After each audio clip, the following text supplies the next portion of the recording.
నీకు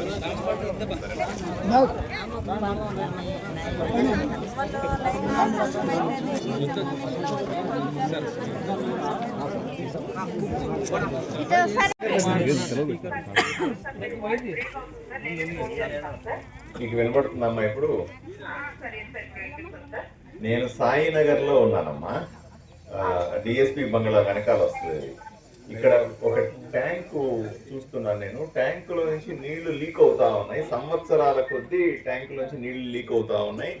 ఈ చుట్టుపక్కల చెట్లు పెరిగిపోయి అన్ని నీళ్లు వృధా అవుతాయి. దీంట్లో 10 ఎకరాలు పండించవచ్చు అని వీళ్ళు చెప్తున్నారు. ఇక్కడ అన్ని నీళ్లు వృధా అయిపోతా ఉంటే మనం పట్టించుకోకపోతే మీరు వెంటనే ఈరోజే బయలుదేరి వాళ్ళని పంపించండి. ఇంజనీరింగ్ స్టాఫ్ని వచ్చి దీన్ని ఇన్స్పెక్ట్ చేయండి. ఎందుకు నీళ్లు లీక్ అవుతున్నాయో చూడండి.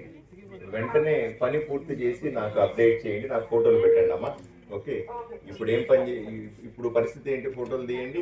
పని అయిపోయిన తర్వాత నాకు ఫోటోలు తీసి నాకు ఫోటోలు పెట్టండి అమ్మా. ఓకే, వెంటనే ఈ పని జరగాలి. అలాగే వీధి లైట్లు లేవు అని వీళ్ళు కంప్లైంట్ చేస్తారు. ఈ సమస్య కూడా చూస్తుంది, రాసుకోండి అమ్మా.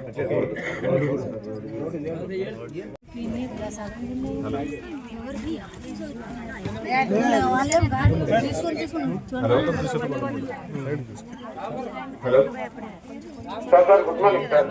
మార్నింగ్ అబ్బా. నేను ఇక్కడ సాయినగర్లో ఉన్నాను. ఇది డిఎస్పి బంగ్లా వెనకాల వస్తుంది, రైల్వే గేట్ దగ్గర. వెనక ఇక్కడ లైన్లు సరిగా లేవు, ఇవ్వాల్సిన ఇళ్లకు సరిగా కనెక్షన్స్ లేవు, వైర్లు పోల్స్ కూడా సఫిషియెంట్ గా లేవు అని ప్రజలు కంప్లైంట్ చేస్తా ఉన్నారు.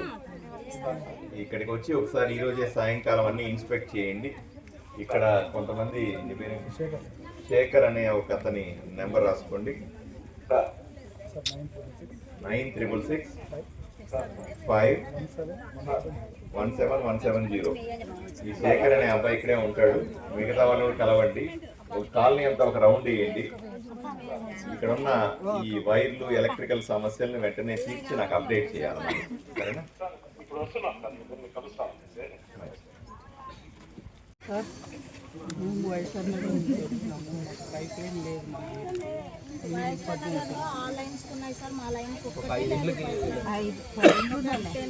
అక్కడ సైడ్ 5 ఇండ్లు ఉంటాయి సార్. వాళ్ళు వాటికి ఒక్కటే లేవు సార్.